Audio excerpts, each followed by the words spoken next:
L'autel est pour la sorcellerie ce que le carburant est pour la voiture.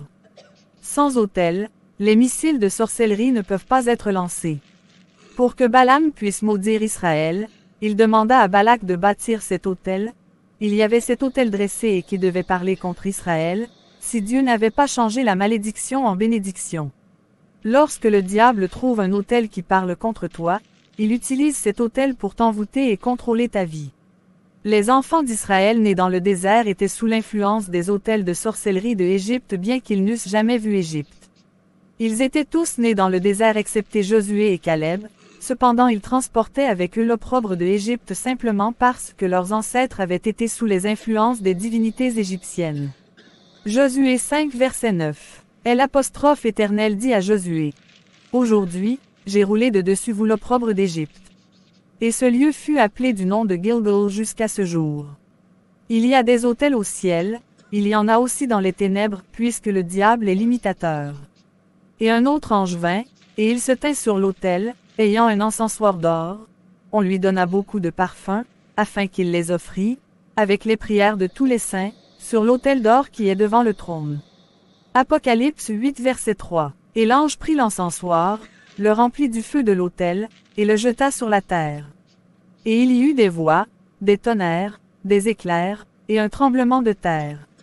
Apocalypse 8 verset 5. Cas de Gédéon, lorsque l'ange apparut à Gédéon, il encouragea Gédéon et lui donna des paroles rassurantes et des promesses, mais Gédéon restait faible et vulnérable tant que l'autel de Baal dans la maison de son père n'était pas renversé. L'ange de l'Éternel lui apparut, et lui dit: L'Éternel est avec toi, vaillant héros. L'Éternel lui dit: Mais je serai avec toi, et tu battras Madian comme un seul homme. Dans la même nuit, l'Éternel dit à Gédéon: Prends le jeune taureau de ton père, et un second taureau de 7 ans. Renverse l'autel de Baal qui est à ton père, et abat le pieu sacré qui est dessus. Juge 6 versets 11 à 25. C'est à toi la responsabilité de renverser les autels qui parlent contre ta vie et ta descendance. Chaque autel a son emplacement et ses clauses d'opération. Tu placeras l'autel en face du voile qui est devant l'arche du témoignage, en face du propitiatoire qui est sur le témoignage, et où je me rencontrerai avec toi. Exode 30 verset 6. Les autels sataniques agissant contre nous peuvent avoir plusieurs sources, ce que nous appelons ici emplacement. On a les autels sataniques familiaux du côté paternel et maternel, les autels sataniques personnels, les autels sataniques dans les églises, les autels dans les lieux de travail, autels sataniques dans certains lieux, marchés, carrefours, écoles, universités, etc. 1. Qu'est-ce qu'on fait sur un autel? 1. Sur un autel on parle, on déclare des choses, on jure, on s'engage et engage sa descendance et on en reçoit des choses en retour. Si quelqu'un, dites-vous encore, jure par l'autel, ce n'est rien. Mais, si quelqu'un jure par l'offrande qui est sur l'autel, il est engagé. Matthieu 23 verset 18. L'Éternel apparut à Abraham, et dit: Je donnerai ce pays à ta postérité. Et Abraham bâtit là un autel à l'Éternel, qui lui était apparu. Genèse 12 verset 7. Quels sont les autels que tes ancêtres et tes parents ont visités, bâtis? Quels sont les engagements qu'ils ont pris et qui affectent leur descendance dont tu es l'un des membres? Quels sont les engagements et les alliances auxquels tu t'es soumis consciemment ou inconsciemment? Quel en est l'impact sur ta vie et celle de ta descendance? Mets-toi donc en prière et annule tout cela. NB. Ces prières ne sont que des directives. Il faut prier selon les réalités liées à ton cas. Prière 1. Au nom du Seigneur Jésus-Christ, j'annule tous les engagements, toutes les alliances et tous les vœux que mes ancêtres paternels et maternels ont fait sur un quelconque autel qui parle contre moi et ma progéniture. Au nom de Jésus-Christ, j'annule tous les engagements, toutes les alliances et toutes les déclarations qu'un quelconque dirigeant spirituel sous lequel j'ai fonctionné, fait consciemment ou inconsciemment sur un autel qui parle contre moi et mes enfants. Au nom de Jésus-Christ, j'annule tous les engagements, toutes les alliances et toutes les déclarations que j'ai fait sur un autel quelconque, consciemment et inconsciemment et qui parlent contre moi et mes enfants. 2. Qu'est-ce qu'on fait sur un autel? 2. Sur un autel on fait des sacrifices et on invoque. Tu prendras du sang du taureau, tu en mettras avec ton doigt sur les cornes de l'autel, et tu répandras tout le sang au pied de l'autel. Exode 29 verset 12. Il bâtit là un autel, invoqua le nom de l'Éternel, et y dressa sa tente. Et les serviteurs d'Isaac qui creusèrent un puits. Genèse 26, verset 25. Prière 2. Au nom de Jésus-Christ et par le sang de Jésus, j'annule tous les sacrifices et holocaustes que mes ancêtres paternels et maternels ont faits sur un quelconque autel et qui parlent contre moi et ma progéniture. 2. Au nom de Jésus-Christ et par le sang de Jésus, j'annule tous les sacrifices et holocaustes qu'un quelconque dirigeant spirituel sous lequel j'ai fonctionné a fait consciemment ou inconsciemment sur un autel qui parle contre moi et mes enfants. 2. Au nom de Jésus-Christ et par le sang de Jésus, j'annule tous les sacrifices et holocaustes que j'ai faits sur un autel quelconque, consciemment et inconsciemment, et qui parlent contre moi et mes enfants. 3. Qu'est-ce qu'on fait sur un autel? 3. Sur un autel, on fait des dédicaces et des offrandes. Lorsqu'ils furent arrivés au lieu que Dieu lui avait dit, Abraham y éleva un autel, et rangea le bois. Il lia son fils Isaac, et le mit sur l'autel, par-dessus le bois.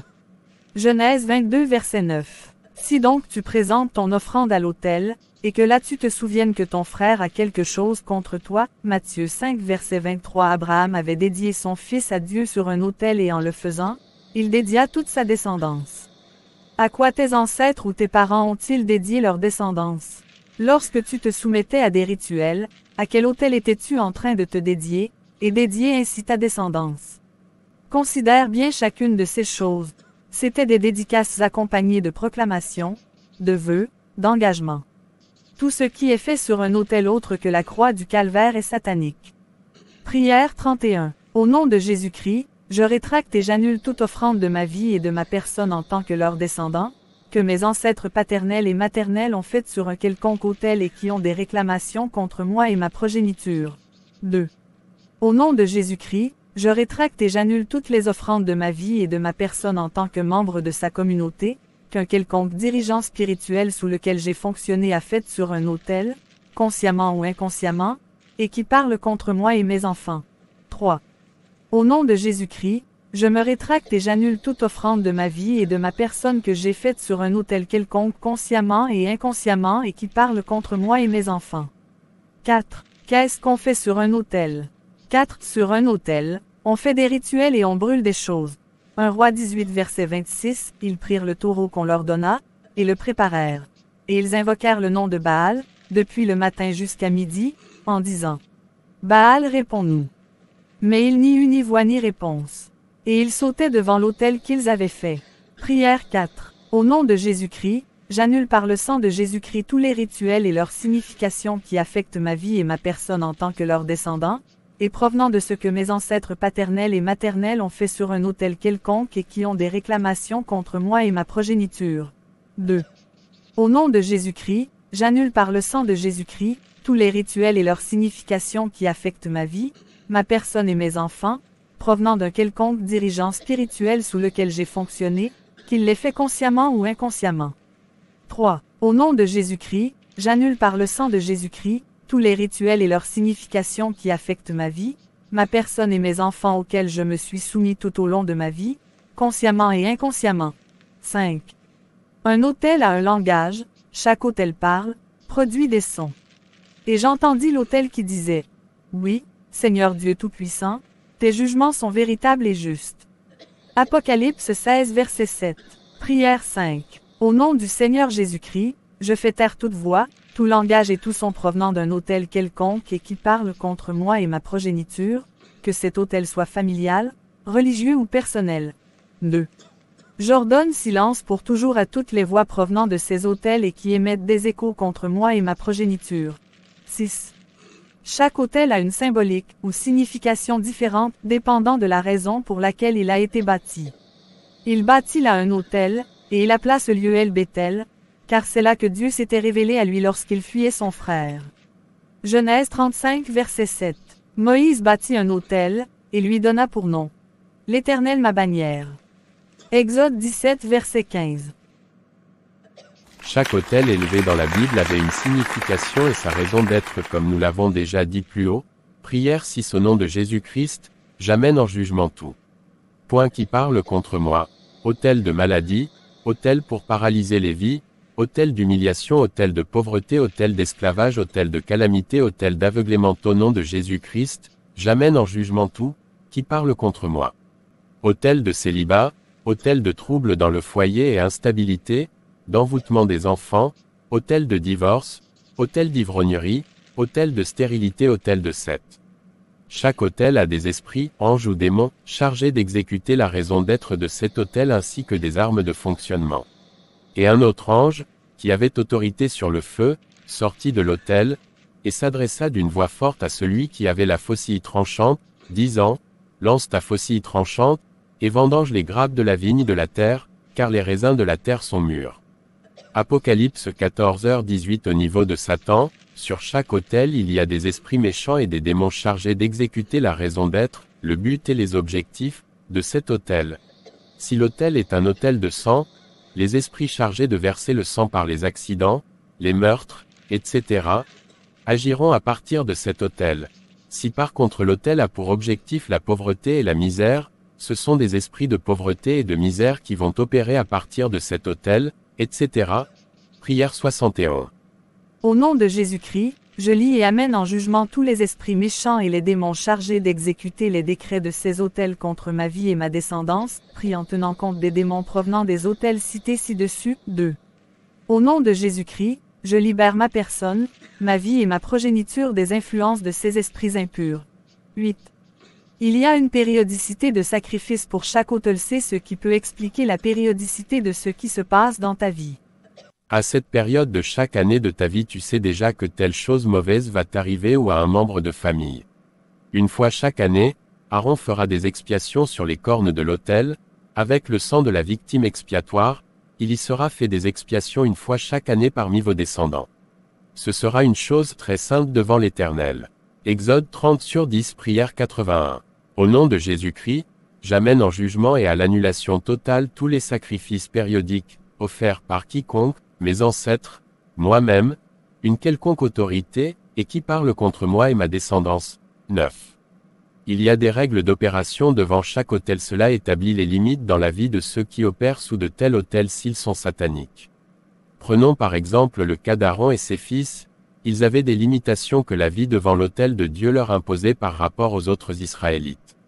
Et, pour autant que tu fusses né d'un sacrificateur, tu avais ces limites sur ta vie par naissance. De même nos parents, ancêtres et nous-mêmes, nous nous sommes soumis à des rituels, à des rites, à des traditions qui imposaient sur tous ceux qui s'y soumettaient des limitations. Ces limitations influencent ta vie, même aujourd'hui, et t'empêchent de t'élever jusqu'à un certain niveau.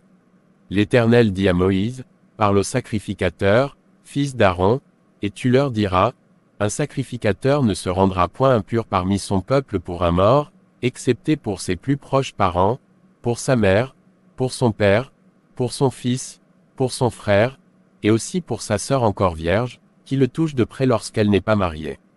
Chef parmi son peuple, il ne se rendra point impur en se profanant. Les sacrificateurs ne se feront point de place chauve sur la tête, ils ne raseront point les coins de leur barbe, et ils ne feront point d'incision dans leur chair. Lévitique 21/5. Prière 81. Je déclare en ce jour que toutes les règles rituelles auxquelles s'est soumis un quelconque de mes ancêtres paternels ou maternels et qui pèsent sur ma vie et celle de ma descendance sont annulées dès cet instant au nom de Jésus-Christ. 2. Je déclare en ce jour au nom du Seigneur Jésus-Christ, que toutes les règles rituelles auxquelles je me suis soumis consciemment ou inconsciemment, en quelque lieu que ce soit, et qui pèsent sur ma vie et sur celle de ma descendance sont annulées dès cet instant au nom de Jésus-Christ. 10. Les cornes d'un autel. Chaque autel a ce qu'on appelle, ses cornes, c'est-à-dire, là où elle tire sa force. La corne est symbole de puissance, de force et de pouvoir. C'est avec les cornes que les animaux à cornes terrassent leurs adversaires.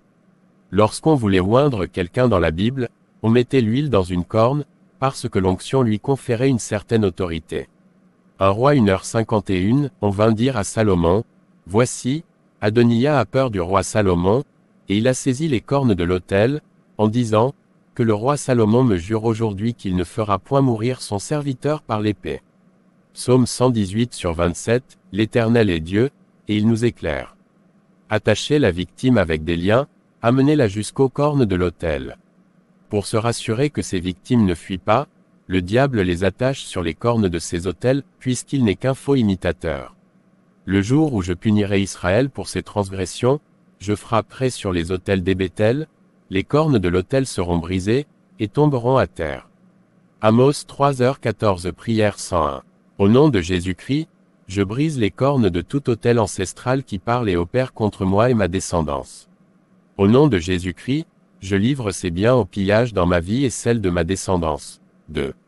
Au nom de Jésus-Christ, je brise les cornes de tout autel personnel qui parle et opère contre moi et ma descendance.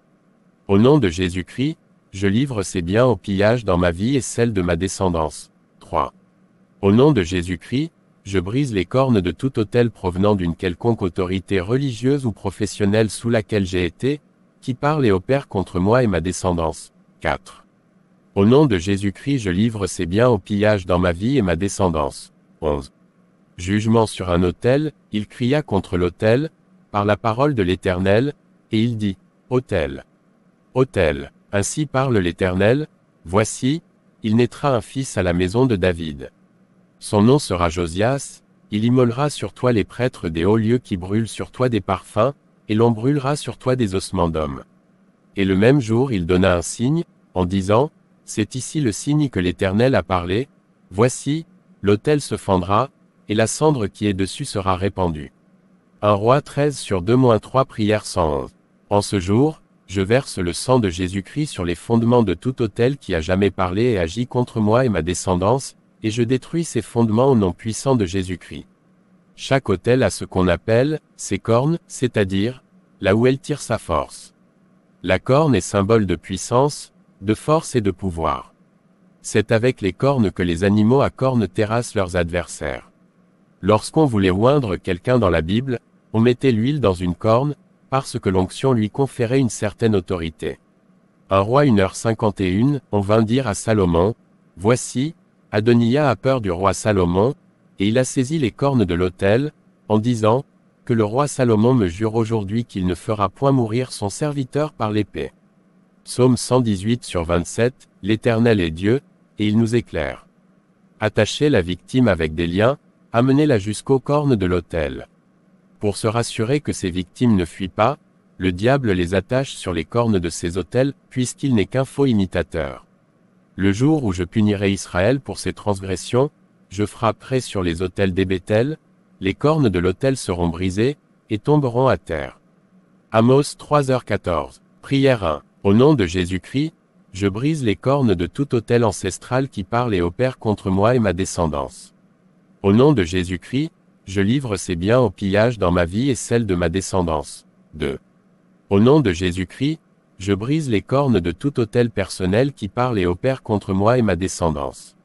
Au nom de Jésus-Christ, je livre ces biens au pillage dans ma vie et celle de ma descendance. 3. Au nom de Jésus-Christ, je brise les cornes de tout autel provenant d'une quelconque autorité religieuse ou professionnelle sous laquelle j'ai été, qui parle et opère contre moi et ma descendance. 4. Au nom de Jésus-Christ, je livre ces biens au pillage dans ma vie et ma descendance. 11. Jugement sur un autel, il cria contre l'autel, par la parole de l'Éternel, et il dit, autel. Autel, ainsi parle l'Éternel, voici, il naîtra un fils à la maison de David, son nom sera Josias, il immolera sur toi les prêtres des hauts lieux qui brûlent sur toi des parfums, et l'on brûlera sur toi des ossements d'hommes. Et le même jour il donna un signe, en disant, c'est ici le signe que l'Éternel a parlé. Voici, l'autel se fendra, et la cendre qui est dessus sera répandue. 1 Roi 13/2-3. Prière 1. En ce jour, je verse le sang de Jésus-Christ sur les fondements de tout autel qui a jamais parlé et agi contre moi et ma descendance, et je détruis ces fondements au nom puissant de Jésus-Christ. 2. Au nom de Jésus-Christ, prononce le jugement et la destruction de tout autel satanique qui parle et opère contre toi et ta famille. 3. Demande à cet autel d'être ôté d'existence dans le monde spirituel et visible. 12.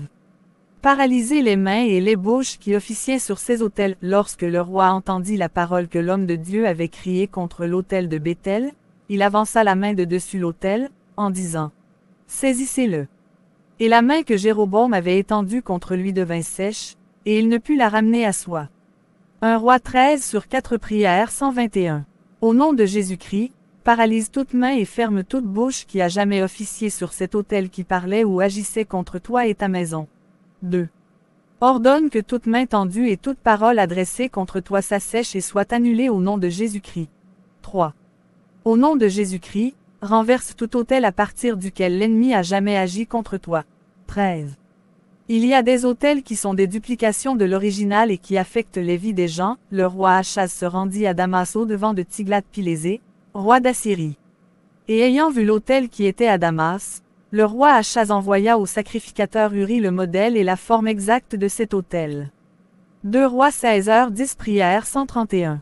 Ordonne au nom de Jésus-Christ que tout autel qui est une duplication quelconque de l'original et qui parle contre toi et ta progéniture soit détruit au nom de Jésus-Christ. 2. Rendez grâce en toutes choses, car c'est à votre égard la volonté de Dieu en Jésus-Christ. N'éteignez pas l'esprit. 1 Thessaloniciens 5h18-19 Amand lu 3556 fois. Matthieu 9h36-37, voyant la foule, il fut ému de compassion pour elle, parce qu'elle était languissante et abattue, comme des brebis qui n'ont point de berger. Alors il dit à ses disciples, la moisson est grande, mais il y a peu d'ouvriers. Quelle que soit la situation et quelle que soit la personne devant lui, les réactions et les propos de Jésus ont toujours manifesté son caractère unique. Face à la foule abattue, il est pris de compassion. La compassion est un sentiment profond de sympathie envers les maux d'une autre personne. Elle exprime un bouleversement profond de l'âme par la sympathie envers la détresse d'un autre. En réalité, le vie de Jésus est très souvent ponctué de scènes de compassion. Pourquoi fait-il ici allusion à la moisson? La moisson, le royaume de Dieu, est comparé parfois à un champ qui doit être cultivé, ensemencé et moissonné. Le mot « moisson » vient du mot grec « teurismos », récolte. Le terme est très utilisé dans le monde agricole. Lors de la moisson, la récolte est généralement mise à l'abri dans la grange avant que ne vienne le mauvais temps. La moisson peut prendre les allures de course contre le temps lorsque le temps laisse présager l'arrivée des orages. Les ouvrir afin de parvenir à tout mettre à l'abri à temps, il faut qu'il y ait suffisamment de moissonneurs et que ces moissonneurs travaillent d'arrache-pied. Par analogie, il y a beaucoup de personnes qui ont besoin d'être mises à l'abri dans le royaume de Dieu avant qu'il ne soit trop tard. Un jour, en effet, arrivera le jugement dernier. En outre, la mort peut frapper n'importe qui à n'importe quel moment. Il faut donc s'activer sinon beaucoup seront perdus. Nous sommes en plein dans la moisson des âmes. Pour autant, Dieu veut que nous soyons acteurs et non spectateurs. Notre responsabilité, il est important de comprendre l'urgence du problème. Les cœurs soupirent après le message de liberté de Christ 1. Comme ces pécheurs qui ont abandonné leur filet pour marcher à la suite de Jésus. 2. Nous devons laisser tout ce qui nous empêche d'œuvrer comme des fidèles ouvriers. Les distractions, les convoitises, les passions de la jeunesse, les séductions du péché, la peur, l'angoisse ou même l'inquiétude de notre lendemain, toutes ces choses nous détournent de notre rôle d'ouvrier de la moisson et par conséquent nous font louper de nombreuses occasions de moissonneurs des âmes pour le royaume. Pourtant l'œuvre à accomplir est là et elle est colossale. Avec ce récit, nous pouvons ainsi prendre conscience de la pensée de Christ lorsqu'il considère les gens qui vivent sans lui. Ceci met en évidence la grandeur de la compassion qu'il a pour les hommes et le sentiment d'urgence qu'il ressent face à cette détresse humaine. Avons-nous les mêmes sentiments? Sommes-nous prêts à nous investir pour être un moyen que Christ utilise pour réaliser son œuvre sur la terre? Sommes-nous prêts à être des ouvriers de la moisson? Ce sont sans doute les véritables questions à se poser. Prière, Seigneur, je te demande pardon si souvent, je me suis laissé distraire et si à de nombreuses occasions, j'ai mis de côté la moisson pour laquelle tu voudrais m'utiliser. Tellement de personnes ont besoin de te connaître. Permets-moi d'être un outil dont tu te sers pour toucher les âmes. Brise-moi, façonne-moi et donne-moi, Seigneur, un cœur qui a le fardeau des âmes. Fais de moi un ouvrier de la moisson. Au nom de Jésus-Christ. Amen. Combat, spirituel bien-aimé dans le Seigneur, je rends grâce à celui qui m'a choisi, à Jésus-Christ notre Seigneur et Maître, de ce qu'il m'a jugé fidèle, en m'établissant apôtre en ces fins des temps, en me confiant la tâche de réveiller son peuple, et de ramener le cœur des vrais enfants de Dieu dispersés au Père Céleste, avant le son de la 2. Nous devons laisser tout ce qui nous empêche d'œuvrer comme des fidèles ouvriers, les distractions, les convoitises, les passions de la jeunesse, les séductions du péché, la peur, l'angoisse ou même l'inquiétude de notre lendemain, Toutes ces choses nous détournent de notre rôle d'ouvrier de la moisson et par conséquent nous font louper de nombreuses occasions de moissonner des âmes pour le royaume. Pourtant l'œuvre à accomplir est là et elle est colossale. Avec ce récit, nous pouvons ainsi prendre conscience de la pensée de Christ lorsqu'il considère les gens qui vivent sans lui. Ceci met en évidence la grandeur de la compassion qu'il a pour les hommes et le sentiment d'urgence qu'il ressent face à cette détresse humaine. Avons-nous les mêmes sentiments? Sommes-nous prêts à Trompette. Il a plu à Dieu le Père à travers son Fils Jésus-Christ, de me révéler sa parole, afin que vous et moi retournions à la vérité, à l'évangile non dilué, tel que nos premiers frères l'ont vécu. Je bénis donc le Seigneur qui m'a permis non seulement de ramener son peuple à la vérité, mais aussi de condamner ceux qui étaient à l'aise dans le faux évangile et faisaient semblant d'être ignorants, afin que s'accomplisse la prophétie de l'Éternel dans Malachie 3h18 et vous verrez de nouveau la différence entre le juste et le méchant, entre celui qui sert Dieu et celui qui ne le sert pas. Maintenant que vous avez eu suffisamment d'enseignements pour devenir des enfants de Dieu fondés sur la saine doctrine de notre Seigneur Jésus-Christ, je peux, sans beaucoup de réserve, éveiller votre esprit par rapport au combat spirituel, dans lequel nous sommes tous engagés. Qu'est-ce que le combat spirituel? Le combat spirituel, c'est la vie que nous, enfants de Dieu, sauvés par grâce, et couverts par le merveilleux sang de Jésus-Christ le seul vrai Seigneur, sommes appelés à vivre dans ce monde étranger, au milieu des loups, des serpents et des scorpions, que représentent Satan et tous ses agents. Le combat spirituel n'est donc pas une chose à laquelle l'enfant de Dieu peut échapper, ce n'est non plus une guerre que nous pouvons éviter, en faisant par exemple la paix avec Satan. On ne peut jamais faire la paix avec Satan. Satan n'est pas le Dieu de paix, il est plutôt le Dieu de guerre. Satan a raté le ciel, l'enfer lui est réservé. Son unique mission maintenant est d'emmener tout le monde. Sinon le plus grand nombre de personnes avec lui en enfer. Il n'a rien à perdre dans ce combat, mais tout à gagner, et il n'a que cela à faire, en attendant le jour où le Seigneur l'enverra dans les temps ardents de feu, qui brûle et ne s'éteindra jamais. Sachez alors que chaque enfant de Dieu est, qu'il le veuille ou non, impliqué dans ce combat. Ceci veut dire que si vous combattez Satan, il vous combattra, et si vous ne combattez pas Satan, il vous combattra. Dès lors, que vous combattiez ou que vous ne combattiez pas, vous êtes combatteuse. Que faire donc? S'équiper pour le combat et s'engager à combattre. Et je crois que tous les premiers enseignements que je vous ai donnés, sont suffisants pour vous équiper à combattre Satan et être vainqueur, parce que ces enseignements ont éveillé votre esprit par rapport à l'apostasie et à la séduction des derniers jours, et vous ont ramené à la doctrine de Christ qui est la vérité, c'est-à-dire la Bible telle qu'elle a été écrite et scellée par le Saint-Esprit. Car l'unique terrain sûr sur lequel chacun doit se tenir pour combattre Satan et être vainqueur, c'est la vérité. Dans cet enseignement, je verrai avec vous comment se garder des attaques de Satan et de ses agents, et comment éviter d'être chaque fois victime de leurs flèches. Et ce niveau de combat doit être mené par tous. Nous verrons également comment combattre en victorieux dans le camp de l'ennemi, et c'est cela que je choisis d'appeler vrai combat spirituel. Retenez frères bien-aimés, que ce n'est pas un hasard si cet enseignement sur le combat spirituel vient en dernier. La raison pour laquelle cet enseignement vient après les autres, est que le vrai combat spirituel n'est réservé ni aux païens, ni aux chrétiens qui vivent encore dans l'ignorance, ni à ceux qui se plaisent encore dans le faux évangile, car Satan est un adversaire plus sérieux qu'on ne le pense, Satan est un ennemi redoutable, un adversaire suffisamment fort. Face à lui, notre force, c'est la vérité. Le vrai combat spirituel ne doit donc pas être pris à la légère, et ne devrait en aucun cas être l'apanage des nouveaux convertis. Le vrai combat spirituel est pour ceux qui sont fondés sur le roc, pour ceux qui ont Jésus-Christ, et qui l'ont vraiment. Le vrai combat est pour ceux qui vivent dans la vérité. C'est pour cela que le Seigneur a choisi de nous donner d'abord tous les enseignements qui devaient nous sortir de la religion et de la fausse doctrine. Pour que Satan réussisse ses attaques contre nous, il lui faut très souvent trouver quelques failles dans notre vie spirituelle, c'est-à-dire dans notre marche avec Dieu. Point. Il est donc constamment à la recherche des failles. Et quand il n'en trouve pas, il fait tous ses efforts pour les créer, en nous tendant tous les pièges possibles. Satan qui connaît la parole de Dieu, sait que tant que nous ne violons pas la loi de Dieu, il lui sera très difficile de nous atteindre. Ce faisant, il organise toute son armée pour projeter contre nous des centaines de milliers d'incantations chaque jour, dans le but de nous amener dans le péché, ou dans quelques erreurs, afin que quelques failles leur soient ouvertes dans nos vies. Ce sont ces failles qui leur servent d'accès dans nos vies, que nous appelons généralement portes ouvertes. Les portes ouvertes. Les éléments qui peuvent servir de portes ouvertes à Satan sont nombreux, et vont des péchés aux personnes, en passant par les animaux, les métiers, et les objets.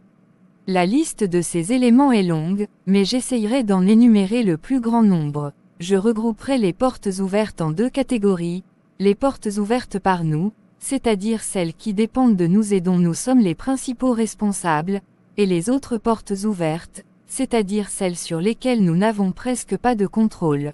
Les portes ouvertes par nous, sont celles qui dépendent de nous et dont nous sommes les principaux responsables, ce sont celles que nous pouvons éviter, ce sont les choses sur lesquelles nous avons le contrôle, chrétiens qui vivent encore dans l'ignorance, ni à ceux qui se plaisent encore dans le faux évangile. Car Satan est un adversaire plus sérieux qu'on ne le pense, Satan est un ennemi redoutable, un adversaire suffisamment fort. Face à lui, notre force, c'est la vérité. Le vrai combat spirituel ne doit donc pas être pris à la légère, et ne devrait en aucun cas être l'apanage des nouveaux convertis. Le vrai combat spirituel est pour ceux qui sont fondés sur le roc, pour ceux qui ont Jésus-Christ, et qui l'ont vraiment. Le vrai combat est pour ceux qui vivent dans la vérité. C'est pour cela que le Seigneur a choisi de nous donner d'abord tous les enseignements qui devaient nous sortir de la religion et de la fausse doctrine. Pour que Satan réussisse ses attaques contre nous, il lui faut très souvent trouver quelques failles dans notre vie spirituelle, c'est-à-dire dans notre marche avec Dieu. Il est donc constamment à la recherche des failles. Et quand il n'en trouve pas, il fait tous ses efforts pour les créer, en nous tendant tous les pièges possibles. Satan qui connaît la parole de Dieu, sait que tant que nous ne violons pas la loi de Dieu, il lui sera très difficile de nous atteindre. Ce faisant, il organise toute son armée pour projeter contre nous des centaines de milliers d'incantations chaque jour, dans le but de nous amener dans le péché, ou dans quelques erreurs, afin que quelques failles leur soient ouvertes dans nos vies. Ce sont ces failles qui leur servent d'accès dans nos vies, que nous appelons généralement portes ouvertes. Le péché, je préfère ne pas parler des péchés, mais du péché, parce que le péché, quel que soit son nom, donne accès à Satan sur nos vies. Il est vrai que la grandeur des portes ouvertes est fonction du type de péché commis. Mais nous devons comprendre que même les péchés qui ne donnent qu'un léger accès à Satan, sont à éviter. Pour ce qui est des péchés qui ouvrent de grandes portes à Satan, nous pouvons citer la sorcellerie sous toutes ses formes, la magie, l'occultisme, les sectes, les meurtres y compris les avortements volontaires, les tentatives de suicide, les tentatives de meurtre y compris les tentatives d'avortement, l'homosexualité, l'adultère, la fornication, l'impudicité et toute autre forme d'impureté et d'immoralité, le viol, le vol, la haine, la rancune, le refus de pardon, et la méchanceté. Tous ces péchés ouvrent de larges portes aux démons, et donnent un très grand accès à Satan sur nos vies. La sorcellerie sous toutes ses formes implique la sorcellerie active, la sorcellerie passive, et tout ce qui a trait à la sorcellerie. J'entends par sorcellerie active la pratique même de la sorcellerie, et toutes les formes d'initiation à la sorcellerie, la consultation des morts, le yoga et les autres techniques de méditation et de relaxation. La sorcellerie passive quant à elle regroupe toutes les formes de pratiques indirectes de la sorcellerie telles que visiter les marabouts, consulter les devins et autres voyants, consulter les voyants pour faire parler les morts, lire les horoscopes, la numérologie, tirer les cartes, pratiquer les arts martiaux, etc. Toutes les formes de sorcellerie, de magie et d'occultisme, mettent ceux qui les commettent en contact direct avec le monde occulte, et établissent qu'on le veuille ou non, des pactes avec le monde des ténèbres. L'impudicité et toute autre forme d'impureté et d'immoralité regroupent tous les autres péchés et souillures sexuelles non cités plus haut. Retenez encore que les seuls rapports sexuels que Dieu approuve, c'est-à-dire qui ne peuvent en aucun cas servir de portes ouvertes, sont ceux faits dans le cadre légal du mariage. Mais n'oubliez pas que même dans le cadre légal du mariage, les rapports sexuels peuvent constituer des portes ouvertes, s'ils s'apparentent à des pratiques purement animales. Sachez très bien, qu'un rapport sexuel normal selon Dieu, est un rapport sexuel entre deux personnes de sexes opposés. Sachez aussi que pour qu'un rapport sexuel entre deux personnes de sexes opposés soit un rapport normal, il faut que ce rapport soit vraiment sexuel comme son nom l'indique, c'est-à-dire un rapport entre deux sexes, ou plus clairement un contact entre deux organes génitaux. Dès lors, un rapport ou contact entre un sexe et autre chose, ou entre un sexe et une autre partie du corps, ne saurait être accepté aux yeux de Dieu comme rapport sexuel. Tous ces types de rapports ne constituent que des rapports anormaux, c'est-à-dire des péchés, même dans le cadre du mariage. Les mariés ne peuvent donc échapper aux portes ouvertes créées par les péchés sexuels que s'ils honorent Dieu chaque fois dans leurs rapports, en évitant les pratiques déshonorantes, et les autres pratiques abominables et purement animales dans lesquelles beaucoup se lancent parfois. Le mariage n'est pas un feu vert pour la folie. Toute déviation est un péché devant Dieu, et constitue une porte ouverte à Satan. Dieu ne s'est pas trompé en choisissant de faire l'homme et la femme avec des sexes différents. Il ne s'est pas non plus trompé en appelant chaque partie du corps humain par un nom différent. Le sexe ne saurait donc prendre le nom d'une autre partie du corps, et aucune autre partie du corps ne saurait prendre le nom de sexe, et ne devrait en aucun cas être confondu au sexe. Les personnels concepts de « personne » comme portes ouvertes nous ramènent à l'enseignement sur la séparation que nous avons plusieurs fois étudié dans le passé. Dans le cadre de cet enseignement, nous reviendrons encore sur ce sujet, pour ceux qui n'ont pas suivi cet enseignement dans le passé, et même pour ceux qui l'ont déjà suivi, afin que ceux qui veulent obéir à Christ pour leur propre épanouissement comprennent bien ce que le Seigneur attend d'eux. Sachez que tous ceux qui ne sont pas dans le camp de Jésus-Christ, sont encore dans le camp de Satan, et ce faisant, constituent une porte ouverte pour nous. Satan peut se servir d'eux à tout moment pour nous atteindre, puisqu'ils sont sous son contrôle, et sont facilement manipulables par lui. Les animaux que Satan et ses agents se servent aussi souvent des animaux domestiques, tels que les chiens, les chats, etc., pour nous atteindre. Ne soyez donc pas étonnés qu'en Occident, où ces animaux sont adorés, les maladies comme l'asthme et autres maladies provoquées par les animaux, soient très fréquentes. Nous devons nous débarrasser de tels animaux. Même les animaux que nous élevons pour la consommation tels que les poules, les chèvres, les porcs et les autres animaux destinés à être mangés, peuvent être exploités par les agents de Satan pour nous nuire. Mais comme l'utilité de ces animaux de consommation est bien établie, nous devons les conserver. Nous devons juste veiller à couvrir ces animaux par le sang de Jésus. Les métiers, s'il y a des métiers qui constituent de larges portes ouvertes à Satan, et tous ceux qui les exercent sont très exposés aux esprits sataniques. Les enfants de Dieu ne doivent pas exercer de tels métiers. Parmi ces métiers on peut citer les gardiens des morgues, les gens qui lavent les morts, ceux qui travaillent avec les cadavres, ceux qui font l'archéologie, la médecine vétérinaire, le toilettage des chiens, la psychologie, la psychiatrie. Ceux qui travaillent pour les déséquilibrés et les malades mentaux, les métiers artistiques, et tous ceux qui travaillent dans les lieux à forte concentration satanique tels que les cimetières, les boîtes de nuit, les casinos, les bars, les cinémas, les opéras, les théâtres, les clubs de danse, les salons de beauté, etc. Parmi ces salons de beauté on peut citer les salons de coiffure, de manucure-pédicure, de kinésithérapie, d'acupuncture, de chirurgie esthétique, d'épilation, de maquillage, de bronzage, de tatouage, de piercing, etc. Non seulement les enfants de Dieu ne doivent pas travailler dans ces lieux, ils ne devraient même pas les fréquenter. Voici d'autres métiers que les enfants de Dieu ne doivent pas exercer, les métiers d'indic, de traître, d'espionnage et de contre-espionnage, les services secrets, les services de renseignement, les renseignements généraux, etc. Si vous croyez être enfant de Dieu, sachez que vous ne devez pas vivre de sang des gens. Passez le temps à trahir les gens pour un salaire, sachant ce qui arrivera à ces gens, c'est sucer leur sang. C'est une très grande méchanceté. Dieu ne vous le pardonnera pas, si vous choisissez de demeurer là-dedans. Vous ne pouvez pas demeurer dans la méchanceté et aller au ciel. C'est sur le chemin de l'enfer que vous êtes. Les enfants de Dieu doivent fuir tous les métiers qui émanent de la méchanceté, qui impliquent la méchanceté, ou qui conduisent à la méchanceté. C'est le cas par exemple de ceux qui enlèvent les voitures des gens pour la fourrière, qui mettent des contraventions sur les voitures, etc.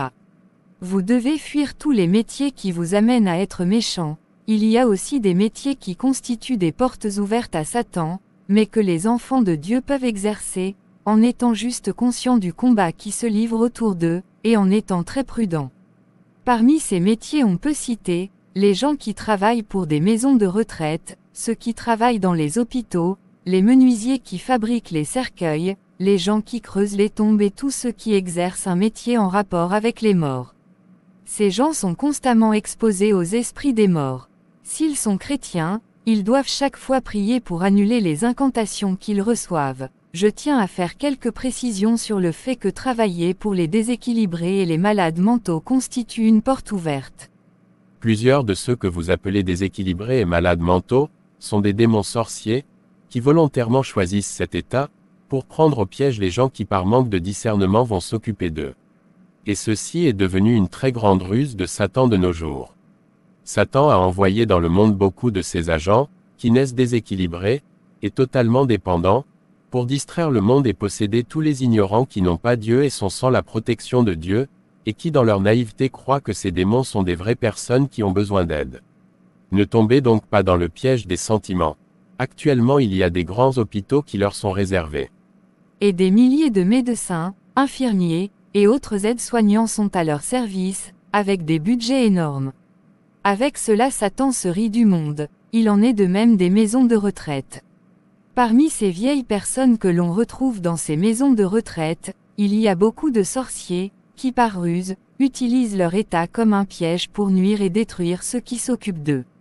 C'est aussi le cas pour les hôpitaux. Les enfants de Dieu qui travaillent dans ces lieux, doivent faire très attention, et se couvrir constamment par le sang de Jésus, les objets. Plusieurs des objets auxquels nous nous accrochons, qu'ils nous aient été offerts en cadeau ou achetés par nous-mêmes, constituent de grandes portes ouvertes à Satan dans nos vies et dans nos maisons. Parmi ces objets nous pouvons citer, les objets de sorcellerie livres des sectes, les livres enseignant des pratiques de maîtrise de soi, ou de développement d'une puissance intérieure, les livres enseignant les diverses formes de méditation, les livres de yoga, les objets des sectes, les objets reçus des sorciers, des marabouts, et des guérisseurs, les poudres, les liquides, les gris-gris, les calebasses, les miroirs, les morceaux de tissu, les écorces d'arbres, les bagues et autres bijoux d'incantation, les talismans, les corisses, les rubans à porter sur soi et toutes les choses à poser dans un endroit précis, les chapelets, l'eau bénite, les croix et autres objets ésotériques, les objets de charme et d'envoûtement, tous les objets que les fausses églises donnent à leurs fidèles pour garder dans leur maison à titre de protection, etc.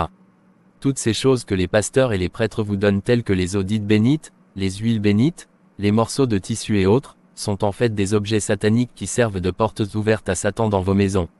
Retenez que la vraie protection ne vient que de Jésus-Christ, et de Jésus-Christ seul. Et le Seigneur n'a pas besoin de passer par de tels objets pour vous protéger ou vous défendre. Les miroirs font partie des éléments que les satanistes utilisent très souvent. Ne prenez donc pas l'habitude de vous mirer n'importe où. Et quand vous devez vous mirer chez des tailleurs ou couturières par exemple, couvrez-vous par le sang de Jésus. Couvrez aussi les miroirs que vous achetez sur le marché, par le sang de Jésus, les objets d'idolâtrie, cendres de mort, les photos ou vidéos des cadavres, les objets de culte aux morts et aux ancêtres, certains objets ayant appartenu aux morts et devant être légués d'une génération à l'autre, les bougies, l'encens et autres objets fétiches auxquels on s'attache sans trop s'expliquer pourquoi, constituent de grandes portes ouvertes à Satan. Par contre les bougies qu'on utilise pour s'éclairer quand il n'y a pas de lumière ne sont pas des portes ouvertes. Il faut juste les couvrir par le sang de Jésus. Il y a certaines sectes sataniques dont les adeptes mangent toujours avec des bougies allumées. L'utilisation des bougies dans ce cas est purement satanique, cela n'a rien à faire avec les bougies utilisées pour s'éclairer. Les objets de divertissement, la télévision, l'internet, pour ceux qui l'utilisent pour fouiller les abominations, les films mondains, les films malsains, les livres malsains, les musiques mondaines, la musique techno, le rock, et le rap même dit chrétien, les revues pornographiques et autres revues contenant des images bizarres, tous ces jeux bizarres pour enfants, les poupées, les jeux vidéo, les dessins animés, et les autres distractions pour enfants représentant des figurines humaines ou animales, les spectacles etc., constituent de grandes portes ouvertes à Satan. Les enfants de Dieu doivent utiliser le temps de distraction pour lire leur Bible, pour intercéder, et pour chanter des cantiques au Seigneur. Les objets volés, fuyez le vol. Même si l'on peut dire que c'est un péché comme les autres, il n'en demeure pas moins qu'il fait partie des péchés qui vous créent plus de problèmes. Sachez que le vol est un double péché, le vol lui-même, et la méchanceté. Quand vous volez la chose d'une personne, Vous privez cette personne de sa chose, vous la mettez dans une situation de détresse, dans la souffrance, et dans des grands problèmes. Vous amenez ainsi cette personne à vous maudire, et puisqu'elle vous maudit avec raison, vous n'échappez pas à ses malédictions. En cela le vol constitue une grande porte ouverte à Satan. C'est aussi le cas des objets volés, il y a un sérieux problème à résoudre au niveau des objets volés. Il s'agit de savoir ce qu'il faut en faire. D'où l'amalgame autour de la notion de la restitution qui, quand elle est mal interprétée, crée plus de problèmes qu'elle n'en résout. Il est donc important pour nous de combattre les esprits. Nous n'avons pas à lutter contre la chair et le sang, mais contre les dominations, contre les autorités, contre les princes de ce monde de ténèbres, contre les esprits méchants dans les lieux célestes. Éphésiens 6 versets 10 à 20. À la lecture de ce passage nous comprenons que nous sommes tous concernés par l'agression des démons, des esprits méchants qui ont un pouvoir, une autorité occulte et une puissance destructrice. Ce combat ne peut se mener avec des moyens naturels ou humains, car il concerne un affrontement contre des esprits. C'est un combat spirituel qui nécessite des armes spirituelles, pour combattre des êtres spirituels, des esprits, dont le diable est le prince, le chef. À lire l'étude, le diable selon les Écritures, nous avons donc à lutter contre le diable, notre adversaire, ses ruses et son armée structurée en plusieurs niveaux. Les dominations, GR, Kuriotes dans le NT, le mot au pluriel désigne les puissances célestes qui ont été vaincues par Jésus-Christ sur la croix. Col 2 verset 15 et qui seront détruites lors de la remise du royaume à son Père. 1 Corinthiens 15 verset 24, c'est les autorités. En GR, le mot exousia signifie avoir le pouvoir légitime, réel et libre d'agir, de posséder, de contrôler, d'user ou de disposer de quelque chose ou de quelqu'un. Le mot dunamis s'applique à la force physique. Ces autorités sont des êtres à qui un pouvoir a été donné. Il y a dans les lieux célestes deux sortes d'autorités, celles qui dépendent directement de Dieu, soumises au Seigneur Jésus-Christ. Celles qui dépendent de Satan, le prince de la puissance de l'air, le prince des démons. Au début, toutes les autorités ont été créées par le Seigneur Jésus-Christ. Col, 1 verset 16. Celles qui dépendent de Satan ont, malgré leur chute, conservé un certain pouvoir qu'elles exercent dans le monde perdu. En ce qui nous concerne, Jésus les a vaincus et dépouillés à la croix, ainsi que les dominations. Col, 2 verset 15. Elles lui sont soumises. 1 Pierre 3.2 Les princes du monde des ténèbres. Dans la Bible, les différents termes hébreux et grecs, rendus par le mot prince contiennent tous l'idée de commandement et d'autorité. Le prince est un souverain ou un chef. Abraham, Gen. 23.6, Salomon, 1 Roi 11.34, des gouverneurs, ministres et administrateurs, d'Assis. 2 à 3, et 1.14, dans Daniel, il est question d'un chef du royaume de Perse qui résiste à l'ange, 10.13. Dans le Nouveau Testament, le diable est appelé le prince de ce monde ou le prince de la puissance de l'air. Jean 12.21, 14.30, 16.11, Éphésiens 2.2, Jésus est le prince de la vie, prince de paix, il a été établi par le Père prince et sauveur, il est le prince de notre salut. Le prince des rois de la terre. Acte 3.15, 5.31. Hébreux 2.10 Apocalypse 1.5, les esprits méchants dans les lieux célestes. Il s'agit des mauvais esprits, des esprits méchants et impurs qui errent çà et là, qui cherchent des demeures. Matt 12/43-45, qui tourmentent les hommes. Luc 6.18. Marc 5.2, les démons que Jésus chassait par sa parole et sur lesquels il nous donne autorité. Matthieu 10.1 Luc 10.9 Marc 16.17 Étude, chasser les démons. Devant cette description, nous pourrions être saisis de crainte car il s'agit d'êtres invisibles qui agissent d'une façon qui ne nous est pas commune. C'est un monde surnaturel qui échappe aux lois du monde visible et matériel dans lequel nous nous mouvons. Cependant, nous ne devons pas oublier que nous sommes aussi des êtres spirituels pour une partie de notre personne, notre esprit.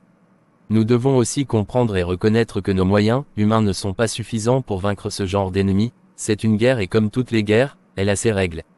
Un des ennemis d'Israël disait au roi Ézéchias, les mots ne suffisent pas, il faut pour la guerre de la sagesse et de la force. Ésaïe 36/5 L'apôtre Paul dit, nous ne combattons pas selon la chair.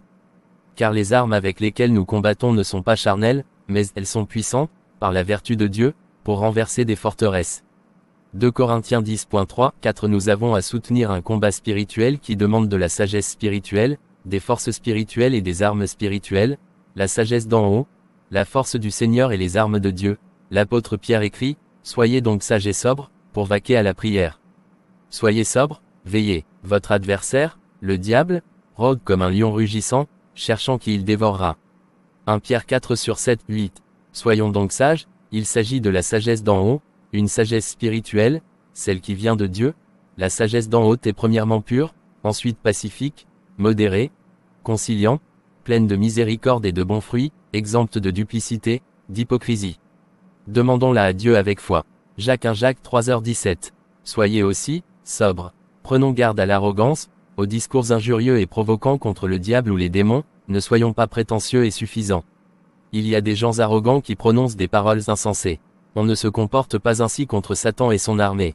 Jude 8:10. Malgré cela, ces hommes aussi, entraînés par leur rêverie, souillent pareillement leur chair, méprisent l'autorité et injurient les gloires. Or, l'archange Michel, lorsqu'il contestait avec le diable et lui disputait le corps de Moïse, n'osa pas porter contre lui un jugement injurieux, mais il dit, que le Seigneur te réprime.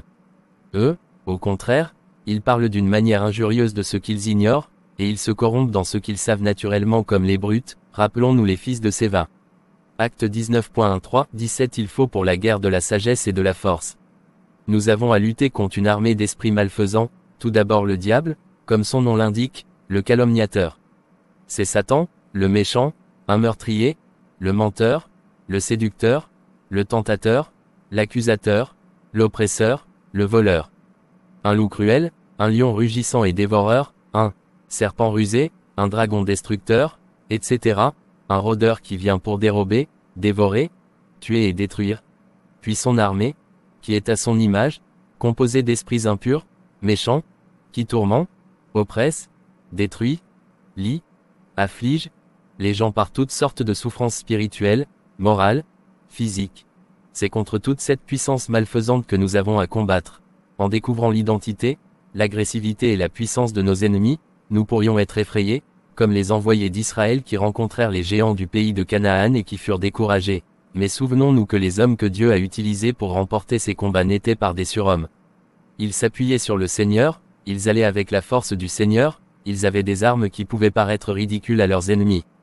Mais c'était celles que le Seigneur leur indiquait. Pour prendre Jéricho, Josué a utilisé une stratégie qui a dû intriguer ses ennemis, une procession quotidienne pendant 7 jours autour de la ville, puis le 7e jour au son des trompettes et aux cris de guerre des Israélites les murailles de la forteresse sont tombées, comme Dieu l'avait dit. Gédéon remporta la victoire contre une multitude, avec 300 hommes, des cruches, des lampes et un cri de guerre et David n'avait que son bâton, sa fronde et des pierres soigneusement choisies, mais il s'avançait contre le géant, au nom de l'Éternel, l'arme la plus puissante que Jésus a utilisée pour vaincre le diable et nous sauver, c'est la croix.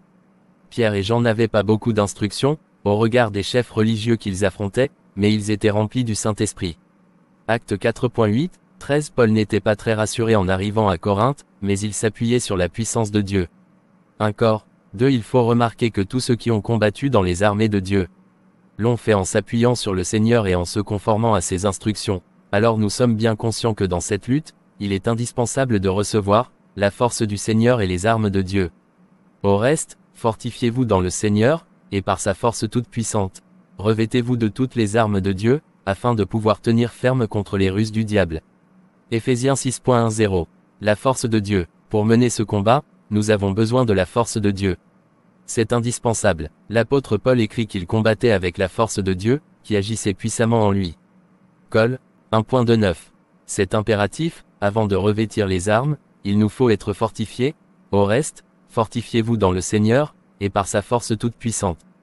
Éphésiens 6h10. Il s'agit d'une force spirituelle et divine, celle de l'Esprit Saint, être puissamment fortifié par son esprit dans l'homme intérieur. EPH 3.16. Cette force de Dieu qu'il faut rechercher en premier, avant de se lancer dans le combat, se reçoit dans la communion avec le Seigneur, par la prière, la lecture et la méditation de sa parole, de même que nous fortifions nos corps par la nourriture, l'exercice physique et une bonne hygiène de vie, nous devons ainsi fortifier notre esprit. En le nourrissant de la nourriture spirituelle, la parole de Dieu, en nous exerçant à la piété, en demeurant attachés au Seigneur, Jean 15. Et en recherchant la sanctification, l'hygiène spirituelle, n'oublions pas que cette force divine nous est communiquée par le Saint-Esprit que Dieu envoie dans le cœur de ses enfants. Galates 4.6. Il est donc nécessaire de vivre selon l'Esprit, de se laisser conduire par l'Esprit. Il y a dans la parole de Dieu de nombreuses exhortations à se fortifier.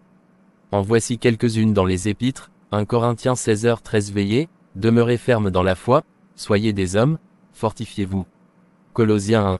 9 11e, fortifié à tous égards par sa puissance glorieuse, 2 Timothée 2 sur 1 Toi donc, mon enfant, fortifie-toi dans la grâce qui est en Jésus-Christ. 1 Pierre 5h10 Le Dieu de toute grâce, qui vous a appelé en Jésus-Christ à sa gloire éternelle, après que vous aurez souffert un peu de temps, vous perfectionnera lui-même, vous affermira, vous fortifiera, vous rendra inébranlable. Ce n'est que si nous sommes fortifiés par la force de Dieu que nous pourrons revêtir et manier avec efficacité les armes de Dieu. Voyez l'article, fortifier les armes de Dieu. Éphésiens 6h13 C'est pourquoi, prenez toutes les armes de Dieu, afin de pouvoir résister dans le mauvais jour, et tenir ferme après avoir tout surmonté. Car les armes de Dieu sont puissantes pour renverser des forteresses. 2 Cor. 10, 3, 14 Ce sont, les armes de Dieu, elles sont puissantes et efficaces.